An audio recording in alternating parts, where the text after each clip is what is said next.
wabarakatuh. Waalaikumsalam warahmatullahi wabarakatuh. Kenalkan, Pak, kami dari mahasiswa Ekonomi Syariah semester 5 menyampaikan pertanyaan untuk Bapak. Saya sendiri Muhammad Ibadul Alam. Saya Muhammad Fahri Jalan Ferdian. Saya Muhammad Irwan Putri Sabutra. Pertanyaan nomor 1, kita sering dengar nama Khawarij di bacaan aswaja. Sebenarnya seberapa penting sih memahami aliran seperti ini, apalagi buat mahasiswa yang nanti berkecimpung di bidang sosial dan ekonomi? Oke, seberapa penting kita mengetahui adanya kelompok-kelompok itu? Saya kira penting sekali. Apalagi mahasiswa ketika dihadapkan di masyarakat, dia akan dipertemukan dengan beberapa kelompok itu. Setidaknya kalau kita mengetahui tentang beberapa kelompok-kelompok itu, ini Syiah, ini Khawarij, ini Mu'tazilah, ini Sunni dan sejenisnya. Nah, posisi kita di mana? Posisi kita misalkan sampean Sunni, gitu kan? Kita punya standing position, punya standing posisi yang itu posisi kita menjadi sebuah tameng terhadap adanya kelompok-kelompok itu. Ya, itu penting, makanya penting sekali menjadi tameng kita terhadap kelompok-kelompok itu. Tetapi kalau kita tidak tahu terhadap perbedaan kelompok-kelompok itu, ciri Sunni seperti apa, cara berpikir Sunni seperti apa, metodenya untuk menemukan hukum seperti apa, nah kita nanti apapun itu yang penting Islam dianggap bagus sehingga diterima oleh kita. Ketika dia terima, diadopsi sama kita, diamalkan sama kita. Ini yang paling baik. Kenapa? Ya ini sesuai dengan Quran, hadis. Nah, itu. Jadi ya sebenarnya yang penting Islam, bahasanya seperti itu. Tidak punya standing position. Makanya sangat penting mengetahui adanya kelompok-kelompok itu, perbedaannya di mana, cara berpikirnya seperti apa, manhajud dakwahnya seperti apa, itu sangat penting sekali. Ya. Menurut Pak Imam, yang jadi masalah dari Khawarij itu lebih ajarannya atau justru cara mereka memahami teks agama, termasuk saat menentukan hukum-hukum amalan? Oke, jadi Khawarij itu kan sebenarnya Islam terpecah ini berawal dari masalah politik sebenarnya, gitu kan. Jadi sejarah awal kan ketika kemudian terjadi perang, ya mungkin teman kalau belajar di sejarah Islam kan ada perang yang namanya perang Jamal. Perang Jamal itu terjadi antara Sayyidatina Aisyah istri Nabi Muhammad dengan Sayyidina Ali bin Abi Thalib, begitu kan. Di perang itu kemudian yang memenangkan perang itu adalah Sayyidina Ali bin Abi Thalib, sementara Sayyidatina Aisyah itu kalah. Itu di perang pertama di masa dinasti Khalifah Ali bin Abi Thalib, itu merupakan khalifah yang keempat. Nah kemudian setelah perang Jamal tadi, maka ada perang kedua di masa beliau, itu ditampuk pemerintahan akhir itu ada namanya perang Siffin, ya, perang Siffin itu. Nah perang Siffin itu terjadi antara kelompok Sayyidina Ali bin Abi Thalib dan kelompok Muawiyah bin Abi Sufyan, kayak gitu kan? Ini pernah baca gitu. Nah ketika terjadi perang itu kemudian ya namanya perang kan pasti kan politik ya, walaupun politik perang itu pasti diperbolehkan ya, karena tujuannya adalah kemenangan. Tapi pada ending akhir di perang itu tadi, dengan politik yang digunakan oleh Muawiyah bin Abi Sufyan, itu kemudian beliau memenangkan peperangan. Sementara Sayyidina Ali kemudian kalah dalam perang itu dengan namanya arbitase. Arbitase itu artinya tahkim itu. Jadi kayak Quran itu menjadi dasar hukum di dalam agama Islam. Itu adalah politik perang waktu itu. Akhirnya menang kelompok Muawiyah bin Abi Sufyan. Nah dari itu kemudian ketika kemudian Muawiyah itu menang, maka Islam ini pecah. Sekurang-kurangnya waktu itu ada tiga ya. Ada namanya kelompok Khawarij tadi, ya Khawarij ini. Kemudian ada kelompok Syiah, ada kelompok di antara tengah-tengah wasatiyah yang disebut dengan Sunni, itu yang paling mayoritas yang lebih banyak waktu itu. Nah kelompok Sunni ini ya di bagian Sayyidina Ali, di bagian Muawiyah juga di Islam secara umum yang Asadul A'dham bahasanya. Jadi mayoritas umat Islam itu namanya kelompok Sunni, katakan seperti itu. Jadi yang paling banyak seperti itu. Kemudian kelompok yang kedua itu adalah kelompok Syiah. Syiah itu adalah kelompok yang mengagungkan kepada Sayyidina Ali bin Abi Thalib, itu yang paling banyak. Itu kalau di saat ini di Iran itu kan mereka orang-orang Syiah ya, Di Indonesia apakah juga ada ya? Masih ada seperti itu. Cuman Syiahnya ya itu tadi macam-macam, ada yang ekstrim, ada yang radikal. Ya, ada yang ada yang moderat, ada yang non moderat gitu, macam-macam sih itu. Kemudian yang ketiga, ini sebagaimana pembahasan teman-teman saat ini, yaitu kelompok Khawarij tadi. Jadi kelompok Khawarij ini adalah kelompok yang kemudian kalau sekarang disebut dengan kelompok bugot ya, pemberontak. Artinya yang keluar dia tidak pro kepada Sayyidina Ali bin Abi Thalib dan tidak pro kepada Sayyidina Muawiyah bin Abi Sufyan. Artinya mereka kelompok-kelompok bugot yang punya pemikiran, salah satunya adalah sangat saklek sekali. Jadi sangat saklek sekali. Ya, nanti kemudian contohnya sederhana, misalkan orang berdosa itu ya dia itu punya dosa, punya kesalahan. Jadi, punya dosa dikit itu kayak punya kesalahan besar, maka orang dosa itu hidupnya di neraka gitu. Jadi sangat sekali ya terhadap agama itu. Seperti itu. Gitu ya pertanyaannya tadi ya. Oke. Kemudian Kalau kita tarik ke kondisi sekarang, apakah pola pikir seperti ini masih bisa kita temui? Seperti dalam sikap keagamaan yang terlalu kaku sampai berdampak ke urusan ekonomi. Semua berawal dari bagaimana umat itu sebenarnya di dalam beragama, gitu kan? Maka dalam kita ada namanya din, ada namanya agama. Agama itu sudah sempurna ya, sudah tidak usah kalau bahasanya ketika Nabi itu diturunkan ayat al-yauma akmaltu lakum dinakum wa atmamtu alaikum ni'mati wa raditu lakum al-islam madina, itu telah sempurna seperti itu. Apakah kemudian pada saat ini bisa kita temukan berkaitan dengan kelompok-kelompok itu? Ya bisa seperti itu. Contohnya tadi kan sebenarnya kalau pemikiran itu, kalau kelompok ormas itu bisa dibubarkan. Ya kayak dulu kan misalnya kayak HTI kan sudah dibubarkan. HTI, FPI itu kan sudah dibubarkan juga waktu itu. Pertanyaannya, apakah ketika kelompok itu dibubarkan ideologinya bubar? Tidak kan gitu. Jadi kelompok, organisasi bisa dibubarkan, tetapi ideologi bisa ditularkan. Sama seperti halnya kelompok kayak Khawarij tadi. Kalau diistilahkan Khawarij pada masa saat ini, Anda tidak akan menemukan itu Khawarij, itu tidak ada.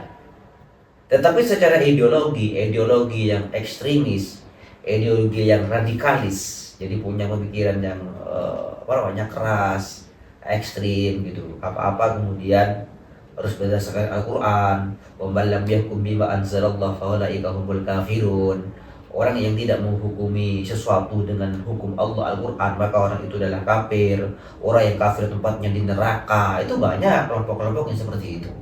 Pada intinya ya tidak ada saat ini, tetapi secara ideologi itu masih ada.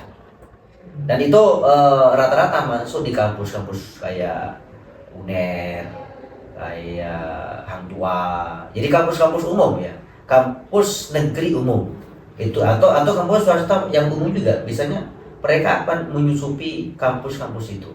Mereka akan mengajak mahasiswa yang baru itu bagaimana, apalagi porsi daripada tenaga pendidik keagamaan di kampus-kampus umum yang kayak itu biasanya sedikit, minim, sehingga kemudian mereka hadir di situ. Ini loh Islam yang sebenarnya. Islam sebenarnya harus berdasarkan Quran hadis. Mereka pakai dasar juga, mereka pakai dalil juga. Jadi taraktu fikum amrayn ma intamasakum bihima dan tadillu abadan. Itu yang menjadi dasarnya. Cuman kan bukan ditahsis, tetapi secara umum itu yang diamalkan oleh mereka. Jadi kata Nabi, taraktu fikum amrayn ma intamasakum bihima dan tadillu abadan. Aku tinggalkan dua perkara terhadap kalian, yang bila mana kalian berpegang teguh terhadap keduanya, Quran sama hadis, kalian tidak akan tersesat untuk selama-lamanya. Pertanyaannya, apakah iya warisan Nabi hanya Quran? Kan gitu kan? Nah, itu kan nanti akhirnya mereka menggunakan dalil yang tadi. Quran mengatakan wa man lam yakun anzalallah wa man lam yakun bima anzalallah fa ulaika humul kafirun. Maka orang yang tidak menghukumi sesuatu, memutuskan sesuatu, apalagi dalam perekonomian tidak diputuskan dengan sesuatu Al-Quran, maka orang tadi adalah kafir. Semuanya harus dasarnya Quran, hadis, berdasarkan Al-Quran gitu. Bukan berdasarkan Pancasila gitu ya. Itu kata mereka. Itu kan Pancasila merupakan produk-produk Nusantara, bukan produknya Nabi Muhammad, seperti itu.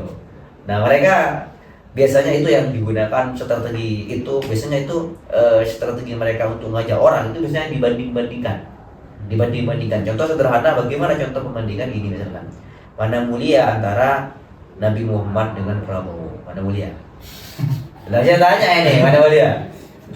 Nabi Muhammad. Mana mulia antara Undang-Undang 45 dengan Al-Quran? Al-Quran ini sudah mulai terpancing sampean. Mana mulia ya aturan yang ada di negara dengan hadis Nabi Muhammad? Hadis Nabi. Nah, ini sudah mulai digiring. Nah, ketika digiring itu, karena masih mulia Nabi Muhammad, karena masih mulia Al-Quran, karena masih mulia hadis Nabi, ayo kita kembali kepada masa-masa dulu. Yang masa-masa dulu ada yang melahirkan sebuah masa keemasan Islam. Kita kembali kepada Islam, bukan kembali kepada negara-negara togut dan negara-negara kafir. Ah, ini bahaya sudah terpancing. Kalau sudah seperti itu nanti itu tadi punya pemikiran memberontak. Kayak HTIP kan punya ideologi mereka kembali kepada khilafah. Jadi mereka gak setuju adanya ideologi Pancasila, adanya NKRI harga mati, mereka gak setuju. Ya, padahal secara praktik ya tidak ada negara Islam. Indonesia sendiri bukan negara Islam, tetapi nilai yang Islam ini yang kemudian dijalankan oleh negara Indonesia. Karena kan apalagi sekarang ada istilah Islam Nusantara ya. Islam Nusantara yang itu Islam yang beretika, Islam yang menyesuaikan dengan situasi dan kondisi, Islam yang melakukan akulturasi budaya. Bukan Islam yang dibawa kemudian melahirkan saklek kayak tadi hingga ekstremis, radikalis. Bahaya di situ. Secara konteks susah untuk dipraktikkan. Makanya saya katakan tadi kenapa yang banyak digerogoti oleh kelompok-kelompok kayak secara ideologi dari Mu'tazilah, ya mereka hanya berpikir radikal. Sampai tahu enggak? Sampai tahun berapa lahirnya? 2004, Masya Allah nututi. Orang mana? Semua Mojokerto ya? Iya. Sampai ingat 2016 itu pernah terjadi. 2002 itu juga pernah terjadi. Bom Bali 1 di Bali. Bom Bali 2 itu terjadi pada tahun 2010 di Bali. Banyak. Bom Tamrin Jakarta 2011. Bom di Aceh, bom sekian-sekian. Termasuk yang ini, yang masih dekat lah. Tahun 2016 juga terjadi bom bunuh diri yang di Surabaya yang dilakoni oleh satu keluarga yang menewaskan suaminya, istri ya suami, istri sama anak. Ini kayak semacam janjian. Kenapa mereka kok seperti itu? Gitu. Kenapa mereka terdoktrin, mereka tercuci, otaknya tercuci oleh ideologi kayak seperti halnya kelompok-kelompok togut tadi. Jadi mereka akan mencuci otak seorang lawan mereka, seorang yang diajak oleh mereka. Mereka punya konsep kamu ini harus menghancurkan tempat-tempat ibadah orang kafir itu. Kalau kamu menghancurkan ibadah tempat orang kafir, apalagi sampai kamu itu mati di situ, mati syahman mata syahidan dakhalal jannah. Orang yang mati syahid itu masuk surga. Salah satunya bagaimana untuk mati syahid? Itu adalah kamu harus bunuh diri dengan melakukan bom bunuh diri di tempat ibadahnya orang-orang kafir. Mereka maunya. Kenapa? Mereka dicuci otaknya oleh kelompok-kelompok yang punya ideologi ekstremis radikalis. Ternyata setelah diamati orang-orang yang termasuk yang di Surabaya itu ternyata ada alumni dari kampus negeri umum. Ya, makanya bahaya di situ. Belum lagi ditarik di ekonomi ya. Walaupun ekonomi ya menjadi penopang utama gitu ya, penopang utama di negara kita kira-kira seperti itu. Orang yang gak punya ekonomi biasanya juga mikir. Makanya orang-orang togut itu berawal dari mereka karena merasa tidak adil negara ini. Hanya mikir gak adil, kok kaya serba miskin. Mikir untuk kelompok-kelompok nanti kayak gitu kira-kira. Ada lagi kira-kira? Itu pertanyaan selanjutnya Pak. Di sini peran Aswaja bagaimana dalam menawarkan pendekatan yang lebih seimbang, terutama dalam menyikapi persoalan ekonomi dan muamalah modern. Oke. Sebenarnya di peran Aswaja ya. Peran Aswaja kan bagaimana perannya di dalam ekonomi ya, seperti itu. Makanya ekonomi kan sebenarnya kan di konsep itu tadi, wakadzalika ja'alnakum ummatan wasatan litakunu syuhada. Ada namanya wasatiyah. Makanya ini landasan dalam beragama sudah banyak. ada adil, ada seimbang gitu kan, apalagi ada tasamuh, toleransi, ada tawazun kayak gitu. Ini empat ini adalah apa namanya yang menjadi landasan dalam beraswaja. Beraswaja bukan hanya beragama nanti. Jadi ketika beragama harapannya juga, makanya semua gak lepas dari agama. Ekonomi kan juga bagian dari agama, begitu kan. Jadi agama ya juga butuh ekonomi waktu itu. Kata Nabi kan, la yakumud dinu illa bidinarin. Agama tidak akan tegak kecuali dengan adanya uang, gitu kan. Makanya sangat butuh sekali dengan adanya finansial, uang. Maka salah satu contoh sederhana saja kan. Bagaimana menghafalkan konsep di aswaja ini? Misalnya wasatiyah. Wasatiyah ini kan artinya ya tengah-tengah. Artinya tidak boros, artinya tidak terlalu kikir gitu kan. Ini kalau diamalkan di ekonomi, di konsep di era modern saat ini. Kalau terlalu boros kan, ya apalagi seorang perempuan kan gitu kan. Perempuan terlalu boros, ya, kasihan suaminya ya. Kalau kata orang kan nasi goreng ya. Nasi goreng kemudian dicampur sama nasi karak kayak gitu kan. Istrinya glowing, suaminya melarat nanti kan gitu kan. Jadi kan harus seimbang. Jadi kalau istrinya boros skincare ini, pendapatan misalnya pendapatannya hanya 3 juta satu bulan, pengeluarannya 5 juta, pasti kan utang 2 juta gitu kan. Artinya harus wasatiyah, harus moderat di dalam beragama. Itu salah satunya ketika implementasi secara ekonomi. Pun juga secara konsep wasatiyah itu tadi nggak bisa terlalu kikir ya. Harta dipegang aja ya, harus punya harta ya nggak boleh. Akhirnya makannya hanya nasi putih sama garam gitu kan. Akhirnya yang dimakan gak ada vitamin. Istrinya kemudian diajak jalan-jalan ya. Tapi punya istri kayak gitu ya, insya Allah dipecat 1 minggu kan gitu. Nah, artinya harus imbang lah ya, nggak boleh terlalu boros, nggak boleh terlalu kikir kayak gitu. Nah, ini contoh wasatiyah ketika diamalkan dalam konsep ekonomi modern. Ya sedang-sedang. Makanya kata Nabi kan, khairul umuri awsatuha. Sebaik-baiknya perkara adalah yang adil, yang tengah-tengah, tidak boros, tidak kikir. Utamanya dalam ekonomi itu tadi. Ada lagi. Sebagai penutup, awal pesan Bapak buat kami mahasiswa ekonomi syariah supaya tidak terjebak pada pemahaman agama yang kaku, tapi tetap berpegang pada nilai syariah. Oke, pesan saya adalah kalian tidak mungkin akan belajar banyak tentang beberapa sekte-sekte yang ada di Islam itu tadi. Karena pecahan sekte kan banyak sekali. Yahudi menjadi sekian gitu kan, Nasrani menjadi sekian, Islam menjadi sekian. Itu kan banyak sekte sekali sebenarnya. Sebenarnya poin penting kalau kita belajar tentang sekte ya, apalagi nanti ketika diimplementasikan kalian di tengah-tengah masyarakat, perdalami saja tentang manhaj ahli sunnah wal jamaah. Manhajnya seperti apa? Bagaimana cara berpikirnya? Bagaimana kehidupan sosialnya di masyarakat? Bagaimana manhajud dakwahnya? Ya, itu sudah cukup saya kira. Kalau di Mesir namanya al-fiqh al-ash'ari, dan fiqh al-maturidi. 2 itu sudah. Al-ash'ari, al-maturidi. Kemudian nanti kan ditambah. Itu kan menjadi pedoman kita di aswaja itu. Sudah mapan. Imam al-ash'ari dengan al-maturidi ini sudah mapan buat konsep yang sangat mapan di dalam kita beraswaja, di dalam kita bersunni. Itu. Secara gampangnya kan kita sudah ada imam madhab yang harus kita ikuti.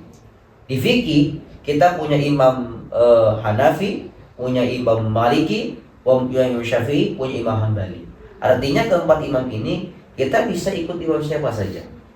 Bisa imam Maliki, Hanafi, Syafi'i, Hambali. Tetapi di Indonesia mayoritas adalah madhabnya madhab Syafi'i. Kenapa? Karena yang menyebarkan Islam di Nusantara ini, di Indonesia ini adalah mereka mayoritas bermadhab Syafi'i. Maka secara genetika pengetahuan, genealogi pengetahuan diwariskan dari Wali Songo, Ki Khalil Bangkalan, Basyim Asy'ari, Ki As'ad, Ki Samsul, Pondok Sidugiri, Sebegontor sebagainya. Mereka membawa ideologi madhab Imam Syafi'i. Kita pun juga ikut mereka. Satu. Yang kedua, kitab-kitab yang dijumpai di Nusantara ini kebanyakan adalah kitab-kitab yang diambil dari fikih madhab Imam Syafi'i. Sementara Imam Maliki, Hanafi, Hambali itu sangat jarang dijumpai di Nusantara. Contoh Fathul Gharib, Fathul Mu'in, Ihya Ulumuddin. Ini adalah kitab-kitab yang secara genealogi berinduk kepada madhab Imam Syafi'i. Seperti itu. Itu dalam madhab. Ini yang menjadi problem kita. Imam Hanafi, Maliki, Syafi'i, Hambali. Di dalam fikih, pijakan kita itu. Pijakan itu imamnya ini, nggak boleh keluar dari imam ini gitu.